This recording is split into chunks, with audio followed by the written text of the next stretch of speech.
देखिए, ये है वो फैसले की कॉपी जिस पर जज ए.के. विश्वेश्वर के दस्तखत भी हैं। वो तस्वीरें भी हम आपको दिखा रहे हैं यहाँ पर। ये वो फैसले की कॉपी है। सीधे कुमार के पास चलते हैं। जज ज्ञान वापी का जजमेंट आप देखिए सामने, बिल्कुल आपके सामने वो तस्वीर हम दिखा रहे हैं। कुमार बताइए, वो कॉपी हम दिखा रहे हैं इस वक्त, आप बताइए।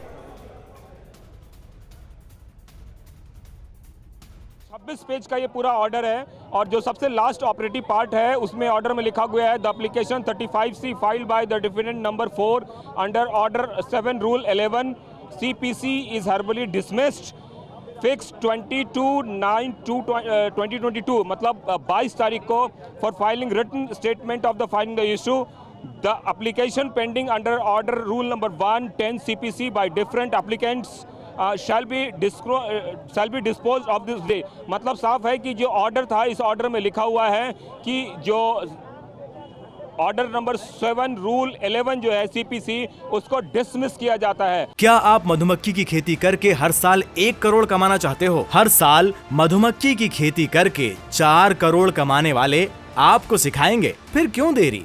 फ्रीडम ऐप को अभी डाउनलोड करें।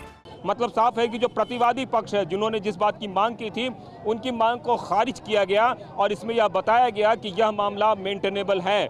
कुल 26 पेज का यह पूरा डॉक्यूमेंट है गौरव, और 26 पेज के डॉक्यूमेंट में सबसे लास्ट में ऑपरेटिव पार्ट रखा गया है जिसमें यह बताया गया है कि यह सब कुछ डिसमिस किया जाता है और अगली तारीख 22 तारीख मुकर्रर की जाती है, जिस दिन जो वादी पक्ष है इस पूरे मामले को लेकर साक्ष्य और अब पूरी जो दूसरी चीज़ें हैं वो अपनी पेश करेंगे। तो ये बड़ा जो TV9 भारतवर्ष आपको दिखा रहा है, इसमें डॉक्टर अजय कृष्ण विशेष जो डिस्ट्रिक्ट जज हैं उनका पूरा हस्ताक्षर है और 26 पेज के इस ऑर्डर में सबसे बड़ी बात जो लिखी हुई है कि इस 7-11 को डिसमिस किया जाता है, खारिज किया जाता है। गौरव, बिल्कुल, तो देखिए ये 26 पेज की जो कॉपी ऑर्डर की अब दिखाते हुए आपको TV9 भारतवर्ष पर सबसे पहले हम जिसमें क्या कहा गया है उस ऑपरेटिव कॉपी में, ऑपरेटिव पार्ट में, वो भी हम आपको दिखा रहे हैं। और ये साफ है यहाँ पर कि अब जज साहब ने या कहें कि वाराणसी की जिला अदालत ने ये तय कर दिया है कि ये मामला मेंटेनेबल है, सुनने योग्य है। कुमार कुंदन आप हमारे साथ रहिएगा, संजीव उनियाल भी हमारे साथ हैं। संजीव, क्योंकि आप सुप्रीम कोर्ट के लॉयर हैं, आप कानून को अच्छे से समझते हैं, जल्दी से बताइए अब इस मामले में आगे क्या होगा, हमारे दर्शकों को बताइए।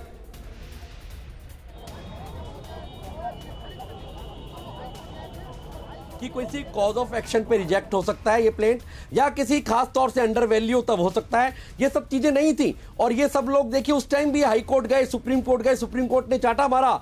ये कहते हैं कि प्लेसेस ऑफ वर्शिप एक्ट इसके आड़े आता है। अगर प्लेसेस ऑफ वर्शिप एक्ट इसके आगे आड़े आता है, मैं रोकूंगा आपको संजीव। इस वक्त हमारे साथ सुब्रमण्यम स्वामी साहब जुड़ चुके हैं, सीधे उनका रुख करते हैं। सुब्रमण्यम स्वामी जी, बहुत स्वागत है आपका TV9 भारतवर्ष पर।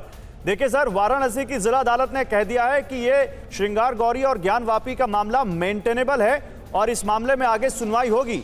आप कैसे देखते हैं इसको?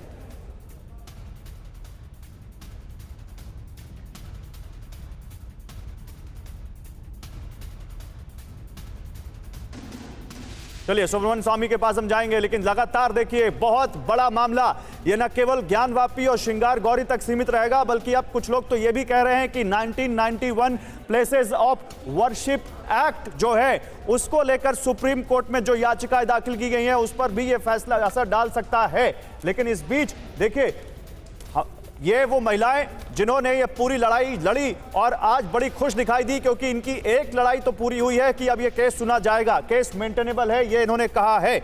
और ये जो मेरे पास इस वक्त कॉपी भी है जिसमें मैं पढ़ सकता हूं ऑपरेटिव पार्ट क्या कहता है, जिसमें साफ कहा गया है कि ये केस आगे चलेगा।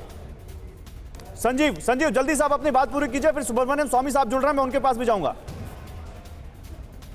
देखिए मैं गौरव यही बात लगातार आपको कह रहा था कि सुप्रीम कोर्ट ने उस टाइम भी इनके मुंह पे चांटा मारा था और कहा था कि लोकल कोर्ट जिसके ज्यूरिसडिक्शन में मंदिर है वही डिसाइड करेगा, और वही हुआ। आज विशेष जस्टिस ने, जज साहब ने जो है डिस्ट्रिक्ट जज ने कितना क्लैरिटी से फैसला दिया है कि 7/11 आपका मेंटेनेबल नहीं है, आपकी 7/11 की एप्लीकेशन को डिसमिस किया जाता है और इसकी मेंटेनेबिलिटी के लिए ओके किया गया कि केस वास्तव में बनता है। श्रृंगार गौरी के दर्शन करने का अधिकार उन 5 महिलाओं को है। आप बीच में अड़चन मत डालिए, ये लगातार इनके मुंह पे चाटा मारिए, परंतु हिंदू समाज को देखिए। अब मैं एक बात सोशल पॉइंट ऑफ व्यू से कहता हूं एडवोकेट के अलावा, कि क्या मुस्लिम समाज के मौलवियों को, मौलानाओं को और मुफ्तियों को आगे नहीं आना चाहिए?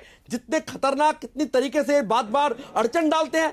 हिंदू समाज की भावनाओं को लगातार दर किनारे कर कर कोर्टों में अपील जाते हैं, अपील में मुंह खा के आते हैं, और अल्टीमेटली डिसाइड किसके फेवर में होता है? उन सारे एविडेंस नहीं, तो यहाँ पर तो एसटी हसन साहब हैं, वो साफ कह रहे हैं कि हम तो कोर्ट में जाएंगे और कोर्ट की बात मानेंगे।